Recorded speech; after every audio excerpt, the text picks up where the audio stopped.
চিকিৎসা যারা করছেন, চিকিৎসাধীন আছেন, অনেকে মারাও গেছেন। এরকম 50,000 1 লাখ টাকা আমি মোটামুটি প্রতি বছর 2 বার 3 বার এনেও আমি মানুষকে, সাধারণ মানুষকে আমি সহযোগিতা করেছি। এবং এই সহযোগিতাটা আপনারা বিগত 5 বছরে পেয়েছেন কিনা আমার সন্দেহ আছে, পাওয়া যায়নি। বিগত 5 বছরে আমরা এই ধরনের সহযোগিতা পাইনি। আপনারা আবারও পাবেন। এই জুলাই থেকে আবার আপনারা দরখাস্ত দিবেন, যতটুকুনি সম্ভব হয় 1,50,000, 40,000, 30,000 করে সাহায্য আমি মাননীয় প্রধানমন্ত্রীর দপ্তর থেকে এনে আপনাদেরকে দিব।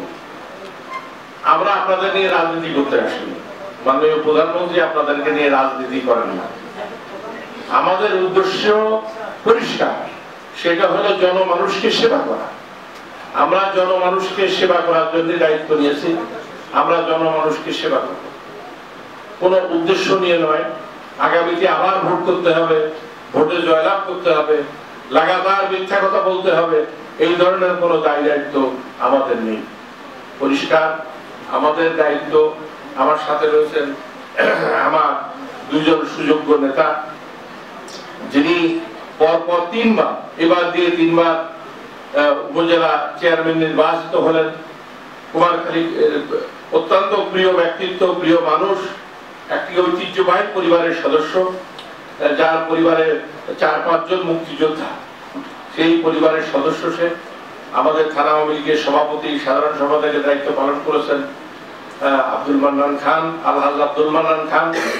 আমার সাথে রয়েছেন আমাদের খোকসা উপজেলা পরিষদের চেয়ারম্যান, আমাদের খোকসার একটি ঐতিহ্যবাহী পরিবারের সদস্য, যার বাবা খোকসা থানা আওয়ামী লীগের প্রতিষ্ঠাতা সভাপতি ছিলেন এবং একটি কলেজের অধ্যাপক ছিলেন। আমৃত্যু অধ্যাপকের দায়িত্ব পালন করছেন।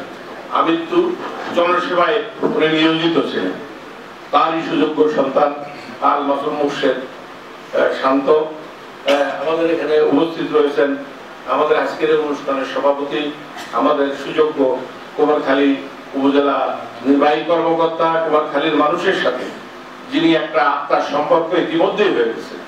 আমার মনে হয় যে আমার চাইতে উনি পপুলার।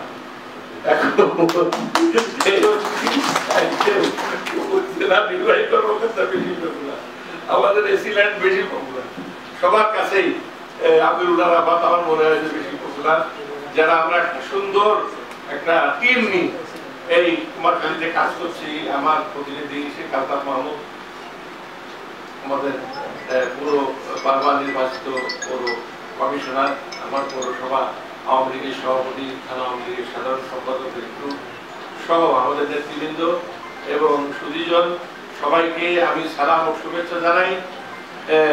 যে আপনারা সবাই কষ্ট করে আসছেন। আপনারা জানেন যে আমি আসছি গত রাত্রে, এসে আমি ঘুমাতে ঘুমাতে আমার প্রায় 1টা, 1:30 বেজে গেছে। হঠাৎ আমার এক আত্মীয় মারা গেছেন। আবার সেই সেখানে গেছি, পার্টির ঠিক পাশাপাশি ওখানে গেছি। ওখানে যে আমরা রাত 3টা পর্যন্ত, রাত্রি 3টা পর্যন্ত থেকে আবার বাড়িতে আসছি।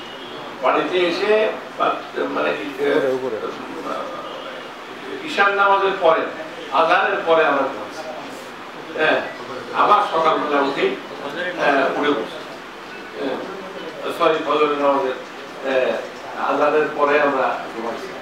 আবার সকালবেলা আবার ভোরবেলা করতে হয়েছে। সেই জন্য আরো শত শত মানুষকে তাদের সাথে একদম কথা না বলে আসতে পারে।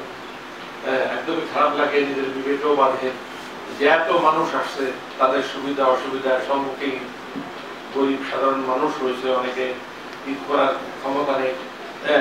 সেগুলোর সব সমস্যার সমাধান করে তারপরে আমি আপনাদের এখানে আসছি। আপনারা ক্ষমা করবেন। খোদা হাফেজ। আসসালামু আলাইকুম। জয় বাংলা, জয় বঙ্গবন্ধু, জয়